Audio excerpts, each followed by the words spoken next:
Right, so my name is Taylor Inase, and my interview was of an acquaintance and friend, Shankar Bangalore. He's from Mumbai, India, um, and I've known him for probably 3 or 4 months now. Not a whole long time, but long enough for us to get to know each other and me to actually learn a bit about his culture through him, and of course about his story of immigration coming here.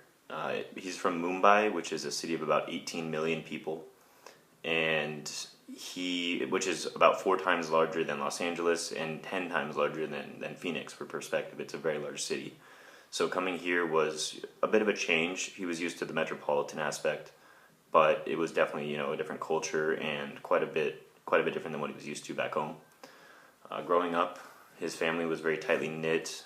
Their culture kind of has it such that extended family is part of the family, part of the main family, and so extended family, you'll be very close with your aunts, second aunts, uncles, great uncles, people that are not necessarily considered part of the main family here in America. It's a little bit different.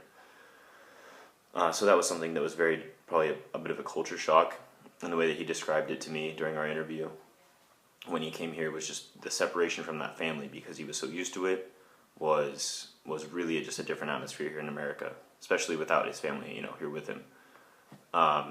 He, growing up, one of his most prominent memories was his birthday. His birthday is actually on September 11th. So in 2001, he was 4 years old, sorry. And that basically was certainly a memorable day for him, because 9/11 not only affected America, but really the global climate on transportation and terrorism. So when he woke up, he walked downstairs and he related this story to me, which was fascinating. He walked downstairs and his mom was sitting there, and he's expecting this, enthusiastic welcome on his birthday, where he's greeted and everybody's excited. But instead, she says, "Hey, Shankar, come here and take a look at this. There's been an incident in America, a really significant incident." And she related kind of what happened that morning, and I can only imagine how that affected him. He was young, of course, but probably still had some idea of what it meant, and that things were going to be different thereafter, which they were. One main way that things changed that he was explaining to me was it became a lot more difficult to travel to and from the United States as a foreign citizen, particularly as it pertained to obtaining a green card or a work permit or even a student visa, because the security checks were much more in depth. And for a while there, it was almost impossible, especially from anywhere out of Europe. I mean, Europe and the U.S. have always had a bit of a closer bond than the Oriental countries and other countries out of the world, but it was very difficult for a while there to get any access to the United States following 9/11. Following 9/11, which was his birthday, ironically, too. Which is kind of funny, but also at the same time, the irony is striking, I would say. Anyways, years later, in 2015, he finally immigrated to America, speaking some English, but there was a language barrier which made it difficult for him to do things like make friends, find work, all kinds of things. Every aspect of life was impacted by that challenge. But his migration was voluntary, and it was for the purpose of prolonging and continuing his education, which was in aerospace engineering in India.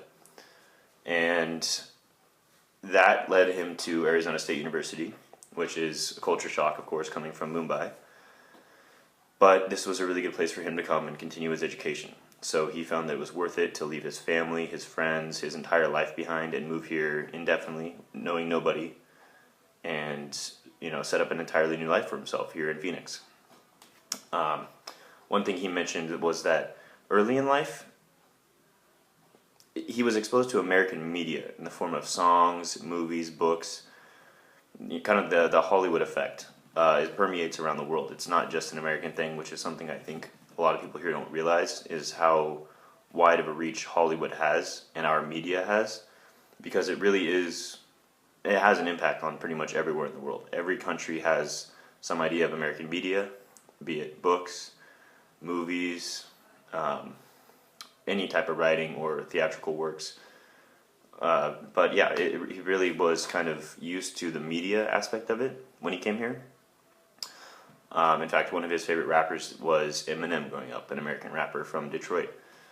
And I thought that was kind of funny because that was also one of my favorite rappers growing up in California. So, two different corners of the world, some commonality there as well.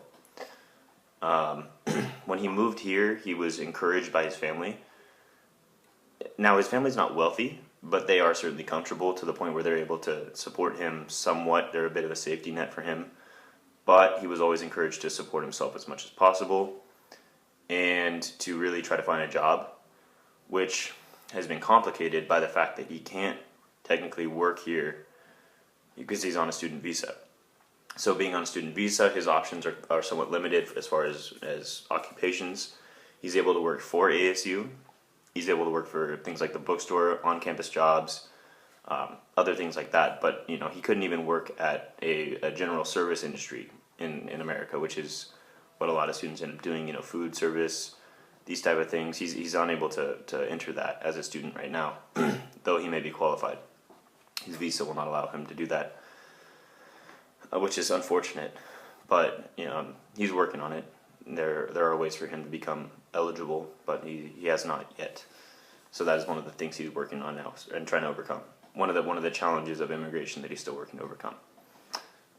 As far as religion, back home, quite a few people in India practice Hinduism, and his family was one of those. And so, growing up, he was exposed to Hinduism first, and it was predominant within his family. But I think this is great actually. They encouraged him to study everything and be exposed to everything and make his own decision on what he wanted to believe in, what he really felt was important. So ultimately, as he gravitated towards science and an engineering degree, he kind of left religion behind more and more and was more interested in scientific pursuits as opposed to religious. So I thought that was really interesting because my own experience was actually very similar. A lot of my family was of Catholic faith, Christians in California. And I am currently not, I don't really consider myself religious. I am spiritual, I am just myself, but religion has never played a major aspect of my life. I'm also an engineering major, and so we kind of had that commonality, which made it easy for us to interact and get along right off the bat, even though we're from completely different sides of the world. So I really found his immigration story interesting. The only reason I wasn't able to record his personal, recording of his voice talking about all these things is because we met and did this particular part of it in Starbucks, and so I wasn't able to capture the audio because we were just sitting there in a kind of a loud area. But I took a lot of notes on that and was able to relate it. And a lot of these things I knew because I've actually questioned him about this before, because I'm really interested in learning about other cultures, which is also why I'm in this class. But yeah, I learned a lot from sitting down in a formal setting and addressing questions that were on my mind regarding his situation. And I think that he got a lot out of it. I think I got a lot out of it. So yeah, I really was encouraged by this project.